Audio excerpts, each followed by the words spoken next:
الحمد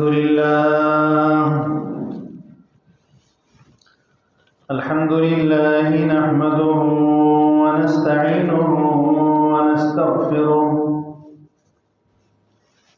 ونعوذ بالله من شرور أنفسنا ومن سيئات أعمالنا من يهده الله فلا مضل له ومن يضلله فلا هادي له وأشهد أن لا إله إلا الله وحده لا شريك له وأشهد أن سيدنا ومولانا محمدا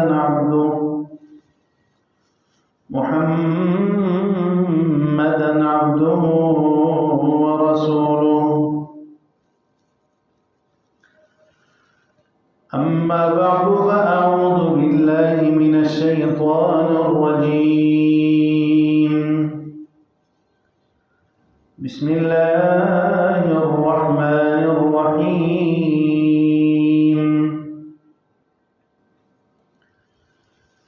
لا أقسم بيوم القيامة ولا أقسم بالنفس اللوامة أيحسب الإنسان أن لن نجمع عظامه بلى قادرين على أن نسوي بنانه.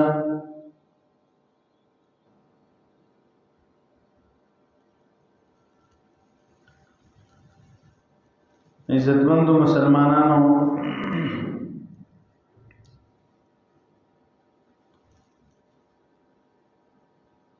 د قیامت علامات مونږ شروع کړي وو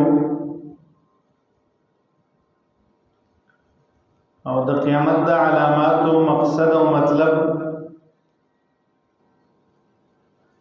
د بیانولو دا دی چې دنیا یو دوه ورځې ژوند دی او دا یو دوه ورځې ژوند دا د آخرت د پاره تیرول پکار دي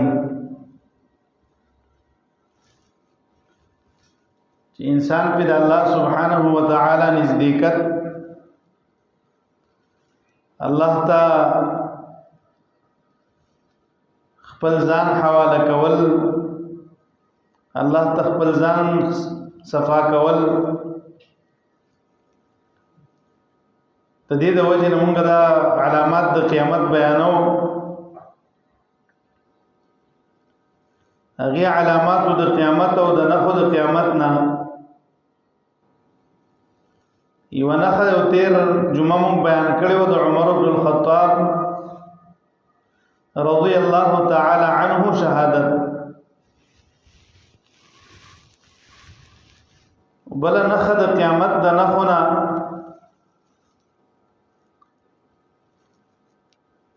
اغه نښه د عثمان بن عفان رضی الله تعالی عنه شهادت ده.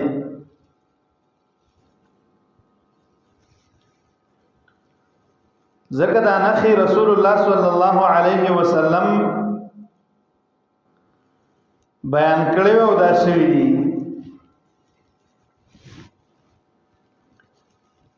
کعب ابن عجرہ رضی الله تعالی عنه فرمایي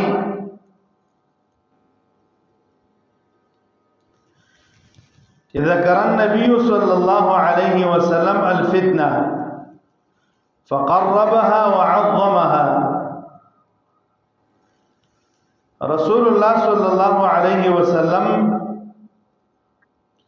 ممتد فتنو ذکر وکړو او دا فتنی را تډیر زیات را نږدې کړي، مطلب نږدې را ته بیان کړي چې نږدې زمانہ کې به داسې حالات راځي او دا فتنی را ته ډېری غټي بیان کړي چې دا سي غټي غټي فتنی به تاسو راځي. رسول الله صلی الله علیه وسلم چې دا فتنی ذکر کولی یو سړی تیر شو چې څادرې د ځان نه تاو کړو. رسول الله صلی الله علیه وسلم ورته اشاره وکړه او ویل هذا یومئذ الحق، دا سړی په هغه ورځ په حق ای.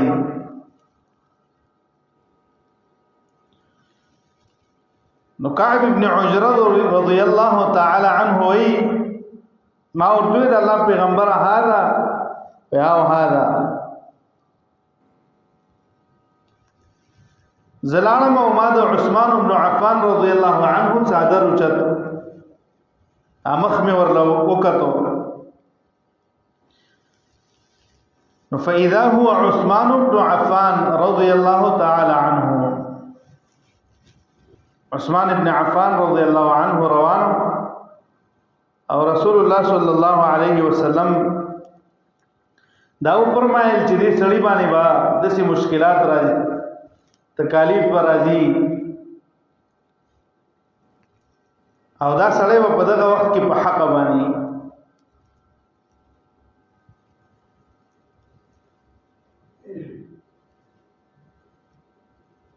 او بل گواهی د په شهادت باندې پر روایت د ابو موسی الاشعری رضی الله تعالی عنه باندې دا هغه وی كنت مع النبي صلى الله عليه وسلم في حائط من حيطان المدينه،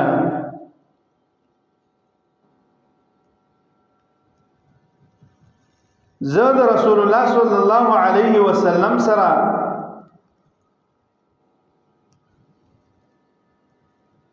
د مدینه منورې په دی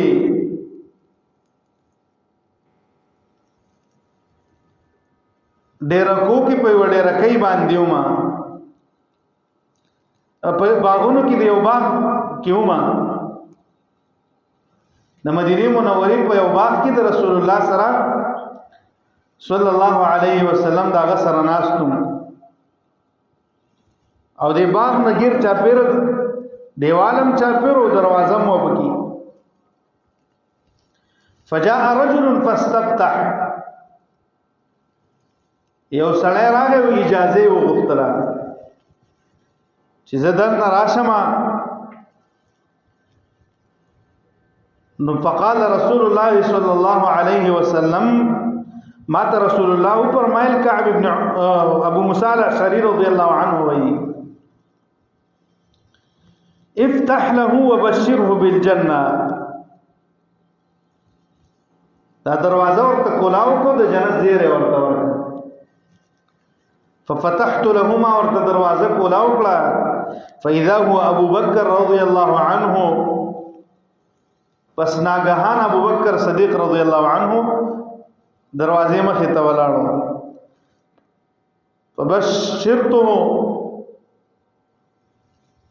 فبشرته ما ورته زیره ورکو بما قال النبي صلى الله عليه وسلم،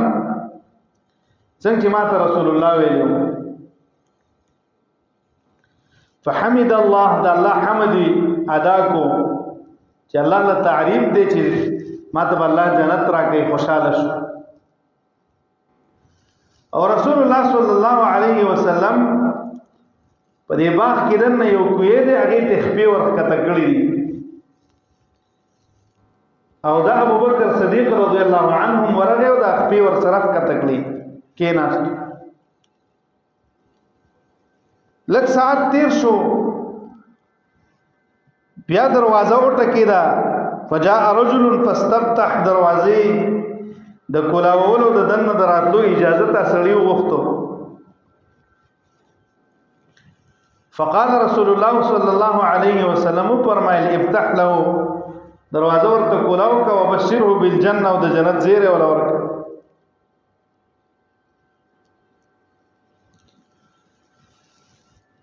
نو ما دروازه کولاو کړه ففتحت له فإذا هو عمر رضي الله تعالى عنه. عمر رضي الله عنه نو ما ورته زیره ورکو بما قال النبي صلى الله عليه وسلم فحمد الله. څنګه رسول الله صلى الله عليه وسلم ویلی واغ شان زیره ورته ورکو ادا الله حمد بیان کو د الله تعریف کو چې الحمدلله ما ته الله رب العزت جنت را کوي. وی بیا لک سال تیر شو بل کس راغی فجاء رجل فاستفتح اجازه وغوښته. ما ته رسول الله صلی الله علیه وسلم فرمایل افتح له وبشره على بلوى تصيبه.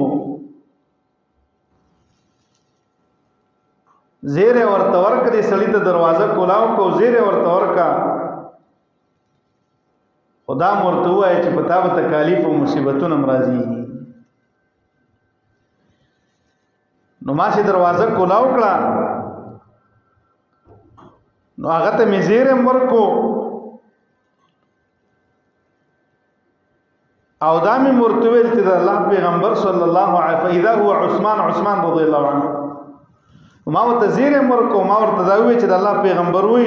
ویل چې دې ته زیره ورکا علا بلوا تصيبه فهغه مصیبتونو سره سره به د جنت ملاویږي چې کوم مصیبتونه د طریقې شي هغه به راځي.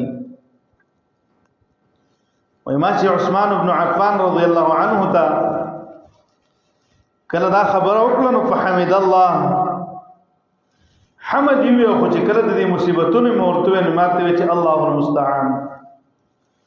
الله مددگار دی بس د الله نه به مدد غواړم. په شهادت عثمان بن عفان رضی الله عنه باندې رسول الله صلی الله علیه وسلم گواہی ورکړی ده او دا د قیامت د نه خو نه یو نه خدا. بل روایت کې راځي عائشہ رضی الله تعالی عنها فرمایي چې ماته رسول الله صلی الله علیه وسلم فرمایل ادعوا لي بعض اصحابي مال زما باجی ملګری راولا. ما ورته چې ابو بکر ویلا ما ورته عمر ویلا ما استاد ترزوی علی رضی الله عنه ویلا ما ورته عثمان ما ته ویل نعم او دا راوړل. عثمان بن عفان رضی الله عنه راوغختو به ما ته ویل تنحي د دې زین لری شه فجعل يساره ولون عثمان يتغير. زدا غزين العالم ورسول الله صلى الله عليه وسلم د عثمان بن عفان رضی الله عنه سره پټي خبره وکړي او چې کله ورته د مصیبتونو او تکالیف ذکر کړل چې دا مصیبتونه برازي د عثمان بن عفان رضی الله عنه رنگ دا زیړ شو بدل شو. او 35 هجری کې سیرت د عثمان ابن عفان رضی الله عنه بیا موږ ان شاء الله بیان کو. 35 هجری کې بیا د عثمان ابن عفان رضی الله عنه شهادت وشو. نو دام د نه خود قیامت نه یو نه خدا او دې حدیثونه دا معلومیږي چې څوک د دین سره تعلق ساتي په دغه مصیبتونو راځي دغه خلق مخالفت هم کوي د چې د دین کار کوي څوک ورته یو سوي څوک بل سوي څوک بل سوي څوک به ښکارا مخالفت کوي څوک به پټ مخالفت کوي. او دې مصیبتونو په دې مخالفتونو په دې تکالیف باندې با دې صبر کوي او اجر په الله دې الله به اجر ورکړي. عثمان بن عفان رضی الله عنه شهادت دا نخد قیامت دا علامونه یو نخد بل نخد قیامت دا علامونه اغه معرکۃ الجمل جنگ جمل چې ورتوي چې دا رسول الله صلی الله علیه وسلم دا غي ذکر کړی دی په 36 هجری کې دا واقع شوی دی. او دې معرکې او دې جنگ ته جنگ جمل د دې د وجنه وایي چې عائشہ رضی الله تعالی عنها په دې جنگ په اوخ باندې سوروا او دا تلی و سفر کړو او بیا جنگ شوه دي نو دې جنگ ته جنگ جمل وایي او حاصل د دې واقعې د ځان تفصیلی واقعا ده هغه ده چې ابو رافع رضی الله عنه داغه حدیث روایت دی هغه فرمایي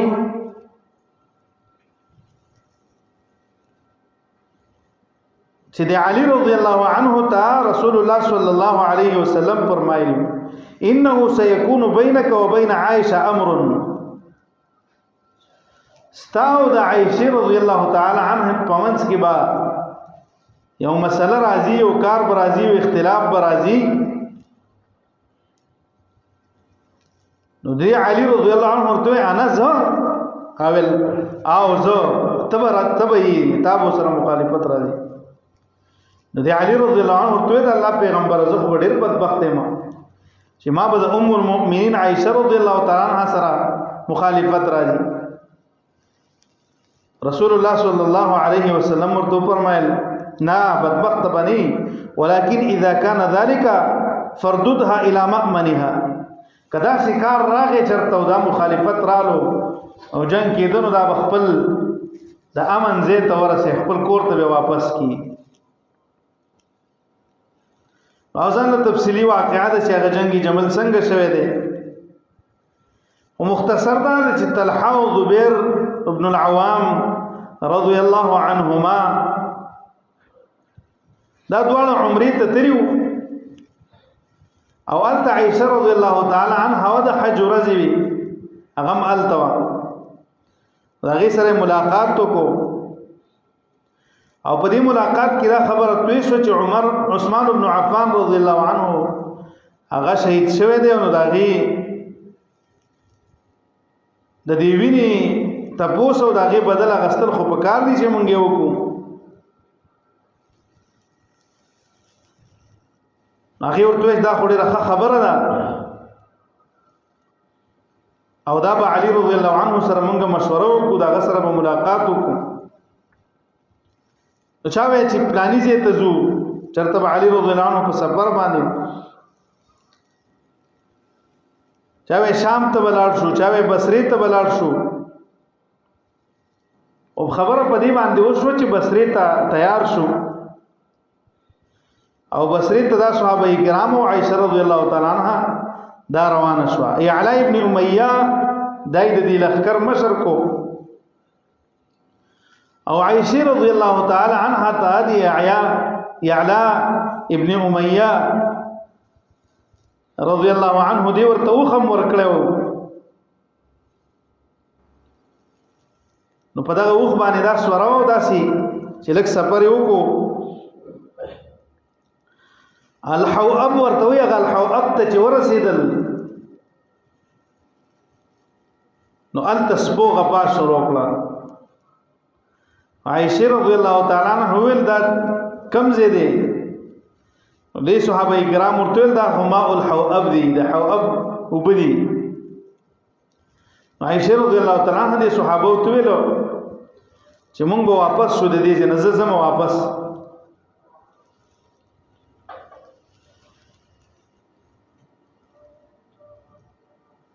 هغه وی چې نا زګور الته بلار شو د علي رضی الله عنه سره بد دي مبارک مشوره وکړو فیصلح الله ذات بینهم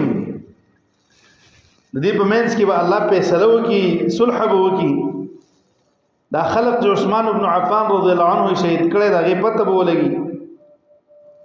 هغه ول نه ما د رسول الله نه اوریدلی دي کیف باحدا كنا تنبح عليها كلاب الحواب سرنګي حال به د هغه زنانا د زنانونا چې تنبح عليها كلاب الحواب چې د حواب سپي په پاغه په سیغابي نو هغه سپودا دی وګه په مالا د رسول الله نه اوریدلی دي بس زه واپس کېږم او دی ورته چې نازو بسلتبا واپسې کې برازو علي رضی الله عنه سره ملاقات مو کو کله چې دی بصری ته رانږدې شو نو دیو احنف ابن قیس او څلورو کسانو ته خط ولیکو.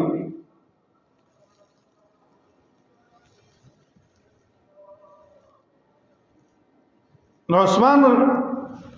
علی رضی الله عنه دو کسان راولېږه، عثمان ابن حنیف او عثمان ابن عفان. عثمان ابن حنیف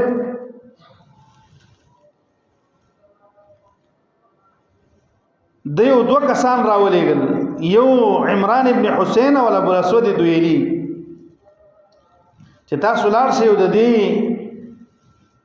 زبیر ابن العوام رضی الله عنه او دغه شانته دي طلحه رضی الله عنه او د دې عائشه رضی الله تعالی عنها ته پوسو کوي چې تاسو څنګه راغلي. هغه ویل چې دې کله رااله نو دی وی چې علی رضی الله عنه ملاقات ته راغلیو او هغه نه دا خبره مطالبه کو چې د عثمان ابن عفان رضی الله عنه چې چا شهید کړي چې دا غي د ویني مطالبه دی وکړو، لانه قتل مظلوما، دا خو مظلوم شهید شوی دی. نو عثمان ابن حنیف یو غټ لخر تیار کو چې دی بصری ته داخلي دونه منع کړ. نو دغه ته علاقه و دي تغییر عجم شو. علی رضی الله عنه راغی نه سو کسانو سور سره تفصیلی ځان له واقعا دا بیا بیانو او چې کله راغی نو دې خلکو سره ملګری شو چې تاسو څنګه راغلی مونږه دغه شان راغلیو چې مونږ د عثمان ابن عفان رضی الله عنه د ویني په باره کې ستا سره مشوره وکړو. نو علی رضی الله عنه دا ډیره خبره ده، خوشاله شو په فرحل جیشان دا دواړه کسان خوشاله شو او دی یو ځکه د کسانو پړاو واچو څنورم غنورم د علی رضی الله عنه ملګرم پړاو واچو چې خوارج او هغه کسانو ته پته ولګي د دیوې سبب مونږ زو خو هغه کسان به مونږ سره نزي چې کوم عثمان ابن عفان رضی الله عنه شهید کړي دي. نو دې ته پته ولګي چې اوس موږ راخکاره کیږو. نو د شپې یو چالو کو د علی رضی الله عنه په ملګرون دي شل زره کسانو تقریبا خوارج هغه په غیم حمله وکړه او دلته عائشه رضی الله تعالی عنها او دغه زبیر بن العوام او طلحه رضی الله عنه په دې باندې حمله وکړه. دای تاس نس کړه د هغه خپل منځ کې شک پیدا شو چې دا مونږ باندې دي حمله کړي ویل مونږ باندې دي کړي. آی کی جنگ وشو، صحابه کرام په هم شهیدان شو. دې جنگ ته جنگ جمل وایي. او په دقت طلحه رضی الله عنه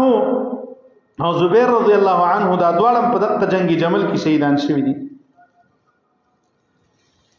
او دا رسول الله صلی الله علیه وسلم فرمایلیو چې امداسه وکیږي او بیا علی رضی الله عنه به ما د الله د پیغمبر نه اوریدلی کدا سه حالات چرترال نو عائشه خپل کور ته ورسه هغه سره زنانه ملګری کړي او په ګاډ په شکل کې ور سره هغه زنانه رالي او عائشه رضی الله تعالی عنها مدینه منوره ته راورسو. نو عزتمند د بل نخا جنگ جمل چې دا به د قیامت نمخ کې کیږي. نو هغه شوی دی کمه نه خمات تاسو ته وي مونږ به هغه نه بیانو چې هغه نه واقع شوی د قیامت نمخ. یو د هغه نه جنگ جمل دی او بل ما تاسو ته وی چې عثمان ابن عفان رضی الله عنه شهادت او دا غینه مخکې نه خپ 13 جمعه عمر ابن الخطاب رضی الله عنه شهادت چې موږ بیان کړو. او عزتمند د دې نه خو ان شاء الله دې کې دا ډېری نه خې دا موږ بیانو او د قیامت هغه حالات بم بیانو او چې د دې قیامت د پاره زمونږ استاد تیاری په همیشه د پاره چې دا سوچ زما استاد چې زبا وسو دا د نن زما د ورځ چې د اخیری ده یا سبا زما د ورځ اخیری ده یا د نن شپه مې اخیری ده چې الله ته ورزم ما بس کړی. نو هر ټیم دا سوچ ځان سره پکار دی